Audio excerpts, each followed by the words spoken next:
आज जो काही संध्याकाळी प्रकार झाला त्याबद्दल आम्ही माझे कार्यकर्ते शिवसेनेचे आम्ही पोलीस स्टेशन मध्ये आलो होतो. तदनंतर बीजेपीचे कार्यकर्ते सुद्धा आले. त्यानंतर काही वेळ आमचं बोलणं झालं तर मी असा निर्णय घेतला की सावंतवाडी शांत शहर आहे, त्या शहराला कुठचंही गालबोट लागता कामा नये, एक सावंतवाडी नागरिक म्हणून माझी जबाबदारी. त्याच्यामुळे मी सांगितलं की मी पहिली काय क्रॉस कंप्लीट करणार नाही, त्यांना करू दे, त्यांनी किती तर आम्ही करू. घटना अशी घडली की एक स्कॉर्पिओ होत ना गाडी, ती स्कॉर्पिओ गाडी जे भूत बसलं होतं शिंदे सेनेचं त्या दिशेने अंगावर आले. त्यामुळे त्याला आम्ही थांबवलं तिथं. आणि त्यानंतर सगळे कार्यकर्ते चिडले, त्याला कोणी मारहाण गेली नाही, काय केलं नाही, काय केलं नाही. त्यानंतर पोलीस स्टेशन मध्ये आले तर विचार केला की सावंतवाडी चांगलं शहर म्हणून ओळखतात, सुंदर शहर, चांगलं शहर, शांत शहर ते ठेवण्याचा माझा प्रयत्न आहे.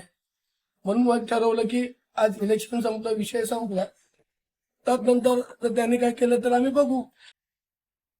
आता ही घटना घडली, ही चुकीची आहे, कोणी मान्य करतो, पण तरी सुद्धा जर आम्ही एनसी केली, क्रॉस कंप्लेंट केली, ते क्रॉस कंप्लेंट करणं त्यातनं होणार काय नाही. फक्त सावंतवाडीची शांतता बी नाही, एक सुजाण नागरिक म्हणून मला ते नको आहे. तशी मी त्यांना समज, त्यांच्या ज्येष्ठ जे नेते आले त्यांना तशी मी समज दिलेली.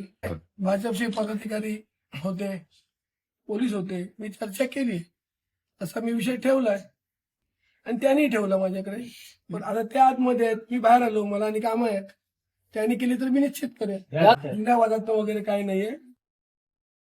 जो ड्रायव्हर होता तो युपीतला होता, तो ड्रिंक मध्ये होता, त्याला आता पोलीस तपासतील, त्याने केली तर आम्ही एनसी करू, नाही तर मी त्याला तोंडी समज दिलेली. पोलीस बघतील ना, कोणी धमकी दिली, पोलीस त्याच्यावर कारवाई करतील. पोलीस स्टेशन मध्ये दिली ना, पोलिसांची जबाबदारी आहे कारवाई काय करायची. मी संजू परब कारवाई करणार नाहीये.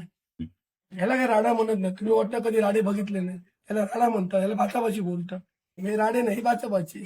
21-0 दिलाय आम्ही, अर्ज करू उद्या वकिलांशी बोलून कशा पद्धतीने करायचा तो त्या पद्धतीत देऊ. कोर्टाचा जो निकाल दिला, कोर्टाच्या विरोधात मी काय बोलू शकत नाही. ते बघा, तो एवढा मोठा मी नेता नाहीये, तो वर ठरवणारे आहेत.